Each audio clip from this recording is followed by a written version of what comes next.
கிருஷ்ணா பலராமா என்று தன்னுடைய பலத்தை எல்லாம் வைத்து ஒரே ஆதங்கம், அவர்கள் வரவில்லையே, அவர்களுடைய ஆபரணங்களை எல்லாம் திருட வேண்டும் என்று நினைத்தோமே, வராமல் போய்விட்டால் நமக்கு ஒரு பெரிய வாய்ப்பு நழுவி விடுமே. அவர்கள் சிறுவர்கள் போல அல்லவா இருக்கிறார்கள், சிறுவர்கள் என்று தானே சொன்னார், எவ்வளவு சுலபமாக அவர்களை வளைத்து போடலாம்.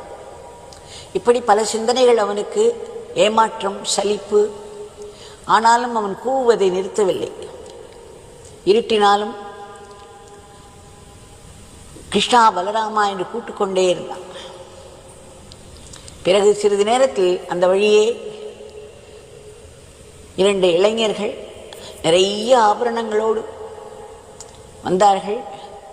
இவனுக்கு ஒரே ஆச்சரியம்.